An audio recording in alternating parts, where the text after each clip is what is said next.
hello intermediate students, how are you all? Welcome back to our channel.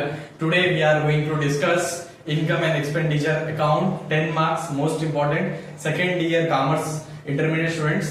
But the ఇది మీకు important second year commerce వాళ్ళకైతే ఇది most important. Okay right, model అని మనకి intermediate లో ఏంటంటే 10 మార్క్స్ వస్తాయి. దాని నుంచి మనం ఏదైనా ఒకటి రాస్తే అయిపోతుంది. ఒకటేమో కన్సైన్మెంట్ మీద ఉంది, ఇంకోటేమో income and expenditure. Okay right, non profit organisation chapter నుంచి ఒకటి వస్తుంది. Okay right, today we are going to discuss in very very very easiest way. Okay right, very easiest way అన్నట్టు. సో ఎండ్ వరకు మంచిగా చూడండి. బిఫోర్ దట్ లైక్ చేయండి వీడియోని, channel ని సబ్స్క్రైబ్ చేయండి. సబ్స్క్రైబ్ తొందరగా చేయండి. ఓకే రైట్, సో మీరు చేస్తున్నారు అనుకుంటున్నా. ఓకే, చేసేసారా? రైట్, చాలా ఇప్పుడు మనం స్టార్ట్ చేసేద్దాం. చూడండి, ఇన్కమ్ అండ్ ఎక్స్పెండిచర్ అకౌంట్. మనం దీనికన్నా ముందు ఏంటంటే మనకి రిసిప్ట్ పేమెంట్ కూడా 5 మార్క్స్ వస్తుంది ఇదే చాప్టర్ నుంచి. దాని మీద కూడా ఒక ఛానల్ మన ఛానల్లోనే అప్లోడ్ చేసేసిన video, you can watch it. Okay right, నేను డిస్క్రిప్షన్ లో దాని లింక్ కూడా పెట్టేస్తాను ఇన్షాల్లా. Okay right, you can watch it. So today our topic is income and expenditure. Okay right, దాని ప్రొఫార్మా చూడండి ఎట్లా ఉంది. ఇట్లా ఉంటుంది, సింపులెస్ట్ ప్రొఫార్మా. ఓకే రైట్, ఎక్కువ అది ఇది చేయాల్సిన ఎక్కువ అవసరం లేదు. ఓకే రైట్, సో మనం ఇట్లా సింప్లీ ఒక బాక్స్ డ్రా చేస్తున్నాం. This is debit part and this is credit part. Debit side చూడండి, debit expenditure amount. Okay, here credit income amount, income and expenditure account of. అక్కడ క్వశ్చన్ లో అంటారు ఎవరి పేరు. ఓకే రైట్, స్పెసిఫిక్ ఏ బిజినెస్ అయితే పేరు అంటున్నాడో ఆ బిజినెస్ పేరు లేదా పర్సన్ పేరు ఇక్కడ రాదు. ఆఫ్ ఫర్ అని డేట్ కూడా ఇస్తారు. ఫర్ అనేది మనం ఇక్కడ డేట్ అని రాసాలి. Okay right, so I have got this point. So మన క్వశ్చన్ పేపర్ లో ఎట్లా క్వశ్చన్ ఎలా ఉంటది అంటే మనకి ఏంటంటే ఇక్కడ క్వశ్చన్ ఇస్తారు. పైన క్వశ్చన్ ఏంటంటే రిసిప్ట్ అండ్ పేమెంట్ అని ఇస్తారు. ఓకే రైట్, మన క్వశ్చన్ ఇట్లా ఇస్తారు. ఆ క్వశ్చన్ లో ఏమి ఇస్తారంటే ఆల్రెడీ ఒక బాక్స్ డ్రా చేసి ఇస్తారు. ఆ బాక్స్ ఏముంటది అంటే రిసిప్ట్ అండ్ పేమెంట్. మనం ఏం చేయాలంటే ఆ రిసిప్ట్ అండ్ పేమెంట్ ఉన్న డెబిట్ సైడ్ ఉన్న అన్ని ట్రాన్సాక్షన్స్ ని మనం ఈ 10 మార్క్స్ లో క్రెడిట్ సైడ్ రాయాలన్నట్టు. ఓకే, ఈ 10 మార్క్స్ అనుకోండి, ఇది 5 మార్క్స్ అంటే ఇది క్వశ్చన్ అనుకోండి. ఇది క్వశ్చన్, ఇది మనం ఇప్పుడు చేయాల్సిన సొల్యూషన్. ఓకే రైట్, ఇక్కడ ఏదైతే డెబిట్ సైడ్ లో రాసి ఉన్న అన్ని ఉన్నాయి కదా, అవన్నీ మనం ఇక్కడ క్రెడిట్ సైడ్ రాయాలన్నట్టు 10 మార్క్స్.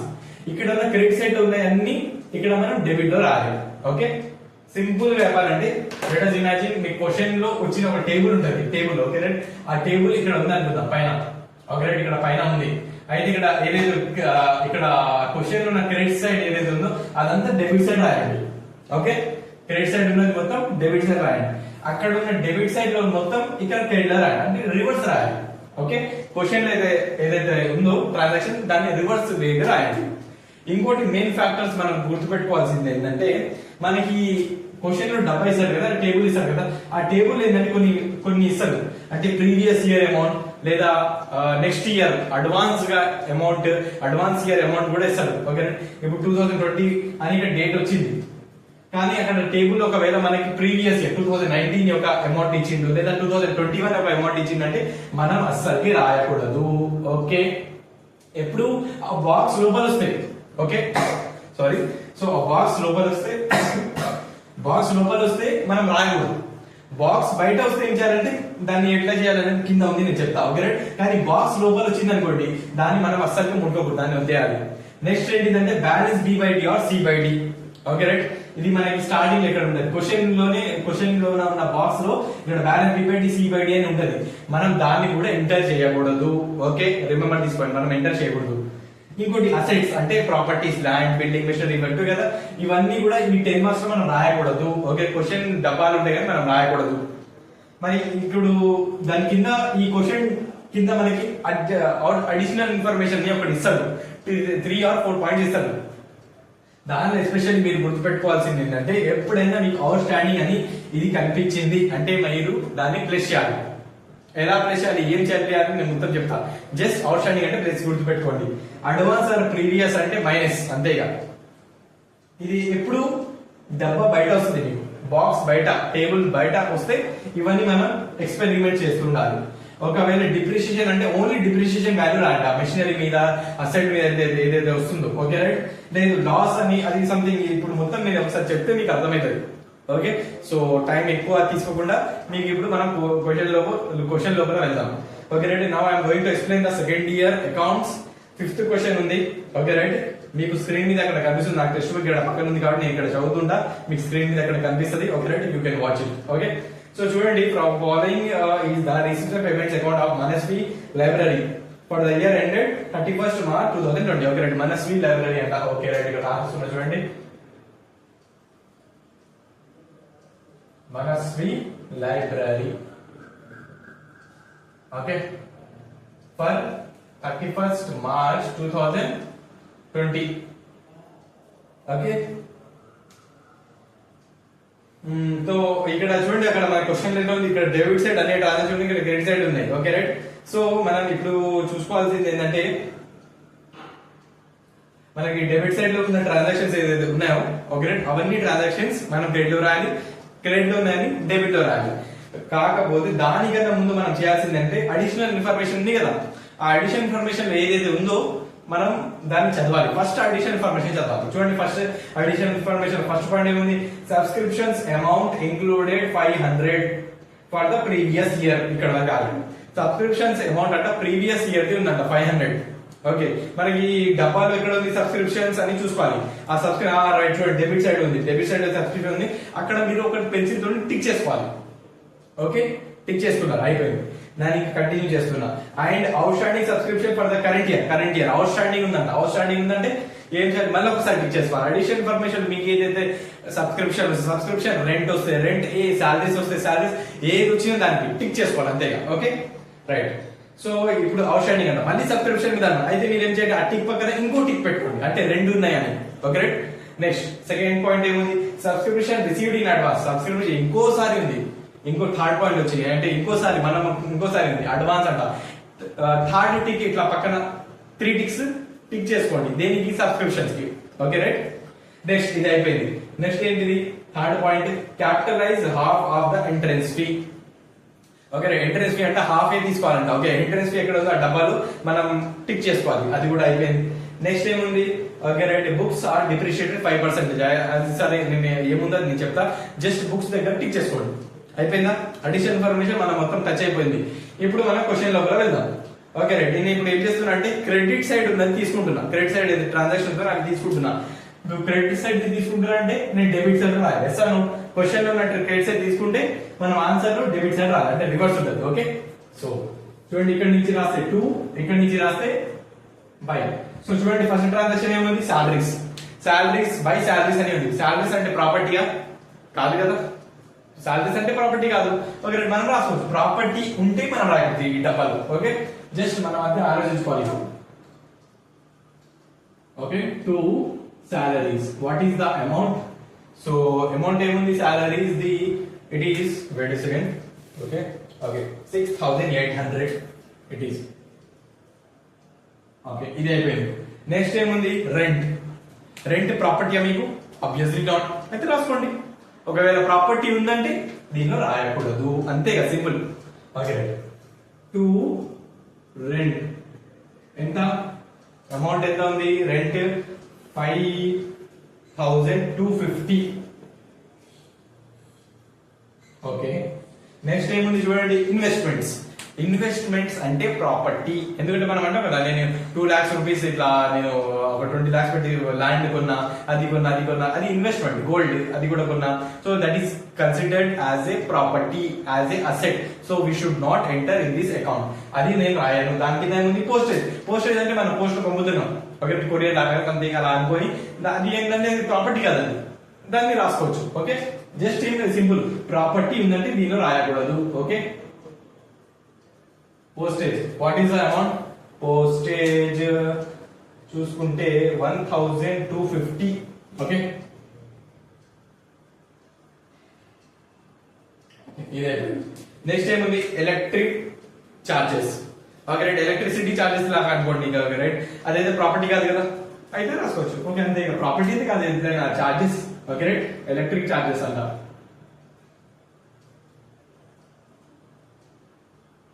ఎంత ఉంది, electric charges amount it is about 730.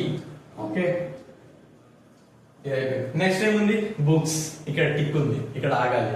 ఇప్పుడు టిక్ వచ్చినప్పుడు ఏంటంటే మనం అడిషనల్ ఇన్ఫర్మేషన్ లో ఏం పాయింట్ ఉందని దొరకాలి, అది మనం ఒకసారి సర్చ్ చేయాలి. 4th పాయింట్ మనం అప్పుడు అన్నాం కదా, బుక్స్ ఆర్ డిప్రిషియేటెడ్. ఇప్పుడు ఏంటంటే ఒక మాట గుర్తుపెట్టుకోండి, మనం దీంట్లో ప్రాపర్టీని రాయకూడదు. అవునన్నా ప్రాపర్టీ రాయకూడదు. బుక్స్ ఎక్కడ ప్రాపర్టీ? మనం ఏంటి, మన ఇయర్ అయిపోయిందంటే మనం పాత సామాన్ గమనిస్తాం కదా బుక్స్ అన్ని అనుకునేది. కానీ అకౌంట్స్ లాంగ్వేజ్ లో we treat books as a property. అవునా, నిజమా నారాయణ గారు? కానీ బుక్స్ మన ప్రాపర్టీ లాగా బిల్ చేసాం అకౌంట్స్ లో. ఓకే రైట్, ఇక్కడ ఈ ప్రాబ్లం లో. సో ఇప్పుడు ఏమంటుందంటే మనం ఇప్పుడు నేను ఒక కండిషన్ చెప్పిన, దీనిలో ప్రాపర్టీస్ రాయకూడదు. ఇప్పుడు నేను ప్రాపర్టీ వాల్యూ రాయను, బుక్స్ వాల్యూ రాయను. కానీ వాడు ఏమంటుంది, దాని మీద డిప్రిషియేషన్ వచ్చిందంట. డిప్రిషియేషన్ అంటే దాని వాల్యూ తగ్గింది. బుక్స్ యొక్క వాల్యూ మార్కెట్ లో దాని వాల్యూ తగ్గింది. Okay right. సో ఎంత తగ్గింది, ఆ తగ్గిన వాల్యూని నేను రాస్తా అంతే. ఇప్పుడు నాకు ఒక 50 రూపీస్ తగ్గింది అనుకోండి దాని వాల్యూ మార్కెట్ లో, ఆ 50 రూపీస్ నేను దీనిలో రాస్తా. ఓకే, ఇప్పుడు బుక్స్ వాల్యూ 500 ఉంది, 50 రూపీస్ దాని వాల్యూ తగ్గింది. ఆ 50 మైనస్ చేసి 450 రాయను, జస్ట్ ఆ తగ్గిన వాల్యూ 50నే రాస్తా. ఇప్పుడు నేను మైనస్ చేసి రాస్తే ఏమైతుంది అంటే బుక్ వాల్యూ రాసినట్టు అవుతుంది. కాబట్టి నేను అట్లా రాయను, జస్ట్ దానికి తగ్గిన వాల్యూ ఎంత అనేది రాస్తాను. అందుకే నేను ఇక్కడ ఏమైనా రాసిన, రైట్ ఓన్లీ డిఈపి. డిఈపి అంటే డిప్రిషియేషన్. లేదు కొన్ని క్వశ్చన్స్ ఏంటంటే లాస్ కూడా వస్తుంది, అంటే మార్కెట్ వాల్యూ ఇంత ఉంది, నువ్వు అమ్మినావు ఇంతకి అనే కొన్ని క్వశ్చన్స్ ఉంటాయి. అలాంటి క్వశ్చన్ అలా ఉంటది. Okay right. So now we should have to move on. ఇప్పుడు ఏం చేయాలంటే ఇక్కడ రాయాలి టు. ఇంకోటి ఇలాంటి అసెట్స్ మీద ఇలా వచ్చినప్పుడు ఏంటంటే మనం ఇక్కడనే రాయాలని కంపల్సరీ లేదు. ఎందుకంటే క్రెడిట్ లో ఉన్నది ఇక్కడనే రాయాలని ఏం లేదు, ఇక్కడ కూడా రాయొచ్చు, క్రెడిట్ కూడా రాయొచ్చు. క్రెడిట్ ఎప్పుడు రాయొచ్చు అంటే మీకు మెషినరీ మీద ప్రాఫిట్ వస్తుంది, లేదు మీకు లాభం లాంటిది వస్తుంది అంటే ఇక్కడ రాయాలి. ఇక్కడ నేను ఎందుకు రాస్తున్నా అంటే డిప్రిషియేషన్ అంటే మీ వాల్యూ తగ్గింది, మీ వాల్యూ తగ్గిందంటే it is a loss. So that's why we are writing in expenditure. Expenditure అంటే లాస్, కాబట్టి ఇక్కడే రాస్తున్నాను. ఇప్పుడు చూడండి ఎట్లా రాస్తున్నాను, టు డిప్రిషియేషన్ ఆన్ బుక్స్. ఇప్పుడు చూడండి ఇట్లా క్యాలిక్యులేట్ చేస్తున్నా. అసలు బుక్స్ వాల్యూ ఎంత, 6000. am I right? yes. Into ఆడ పర్సెంటేజ్ ఎంత అన్నాడు, 5%. 5% అంటే 5/100. ఓకే, 10% అంటే 10/100, 15 అంటే 15/100. ఇంకోటి ఏంటంటే స్మాల్ ట్విస్ట్ ఇచ్చిండు. ఓకే రైట్, ఒకటి తక్కువైంది, ఇంకా ఉంది. Okay right. సో ఇక్కడ ఉన్నది ఏంటంటే 1/10/2019 ఇచ్చిండు. ఇదెందుకు ఇచ్చిండు, జస్ట్ డిజైన్ కోసమా? కాదు. మన డేట్ ఏంటిది, 31st March 2020. కానీ మన డేట్ ఏమి ఇచ్చిండు, 1/10/2000. అంటే మనం ఈ డేట్ కి క్యాల్కులేట్ చేస్తున్నాం.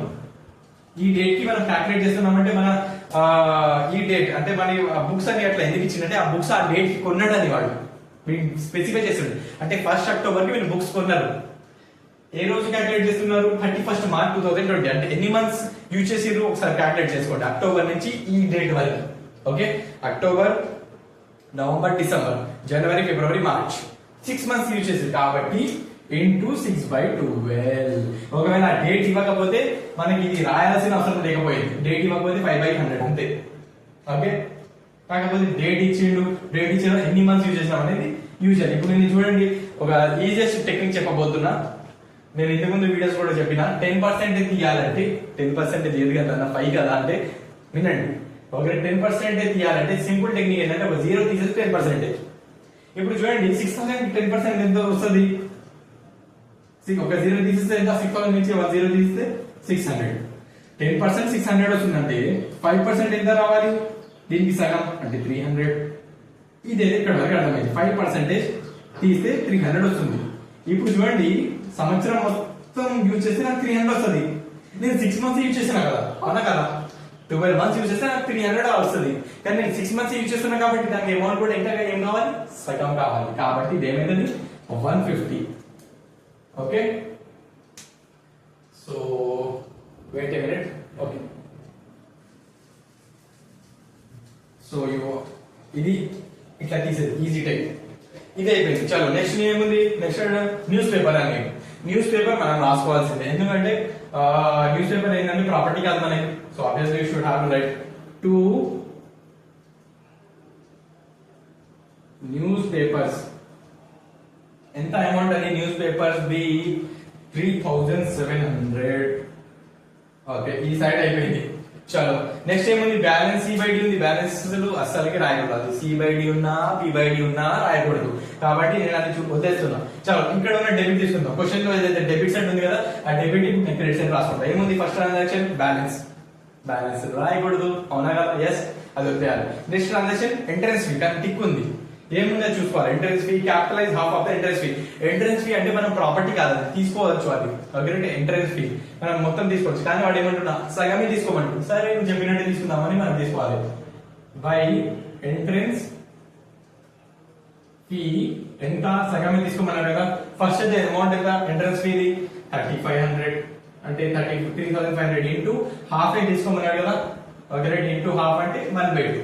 ఒకవేళ 50% అంటే 50/100 అని తీసుకోండి. ఎట్లా తీసుకున్నప్పుడు సేమ్ ఆన్సర్ వస్తుంది. ఓకే రైట్, సో హాఫ్ అంటే 3500 హాఫ్ ఎంత వస్తుంది 1750 వస్తుంది. ఓకే ఇదే. నెక్స్ట్ ఏమైంది సబ్స్క్రిప్షన్స్.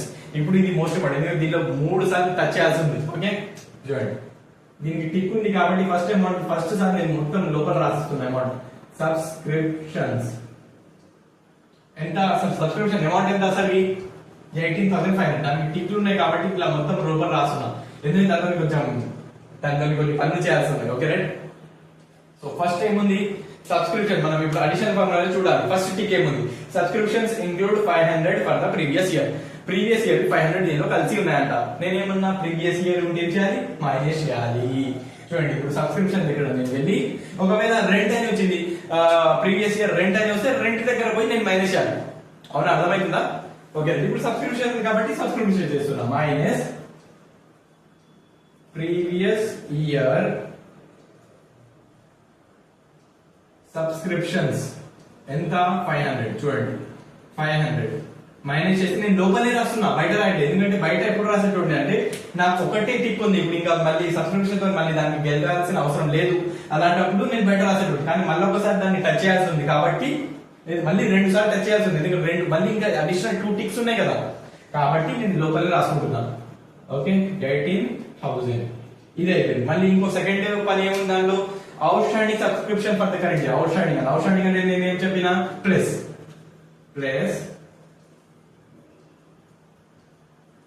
అవుట్ స్టాండింగ్ సబ్స్క్రిప్షన్స్ ఎంత, అవుట్ స్టాండింగ్ సబ్స్క్రిప్షన్ 1500 ప్లస్ చేస్తే ఎంత వస్తుంది 19,500. కానీ నేను మళ్ళీ లోపల రాస్తాను, ఎందుకంటే ఇంకో టిక్ ఉంది, లాస్ట్ టిక్ ఏమున్నది, subscription received in advance. Okay next year కి మళ్ళీ ఇప్పుడే చేసిందంట, అడ్వాన్స్ ఉన్నా ప్రీవియస్ అన్నా మనం మైనస్ చేయాలి, అవుట్ స్టాండింగ్ ఇంకోటి ప్లస్ చేయాలి. ఇప్పుడు మళ్ళీ ఏం చేయాలి, మైనస్ అడ్వాన్స్ సబ్స్క్రిప్షన్స్. ఓకే ఎంత 500. ఇప్పుడు మైనస్ టోటల్ అమౌంట్ ఇప్పుడు బై 19,000. ఇంకో మళ్ళీ డిస్టర్బ్ చేయాల్సిన ఏం అవసరం లేదని 19,000 ఇప్పుడు రాసేది అయితే అయిపోయింది. నెక్స్ట్ దాని కింద ఏముంది, rent on lecture hall. Okay ఇది రాయాలా వద్దా, ఎందుకంటే ఇది రాయొచ్చు, ఎందుకంటే జస్ట్ లెక్చర్ హాల్ అని అన్నాడు అనుకోండి, అది మనకి ప్రాపర్టీ. లెక్చర్ హాల్ అంటే ఒక హాల్ ఉంది, అదే మనకి ప్రాపర్టీ. కానీ రెంట్ అంట, దాని మీద కిరాయి వస్తుంది. మీకు కిరాయి వస్తుంది అంటే మీకు ఇన్కమ్, అది ప్రాపర్టీ కాదు, అది రాసుకోవచ్చు. ఓకే సో ఇక్కడ ఏం రాయాలి, by rent on lecture hall. What is the amount, ఎంత అమౌంట్ అండి, దాని ఎంత వచ్చింది 2,500. దాని కింద ఏముంది, ఇంట్రెస్ట్ ఆన్ ఇన్వెస్ట్మెంట్. చూడండి మన క్రెడిట్ సైడ్ లో మనం ఇంతకుముందు వచ్చినప్పుడు ఇన్వెస్ట్మెంట్ అనేది వచ్చింది. ఇన్వెస్ట్మెంట్ ఉంటే రాయకూడదు, కానీ దాని మీద ఇంట్రెస్ట్ వస్తుందంటే రాసుకోవచ్చు.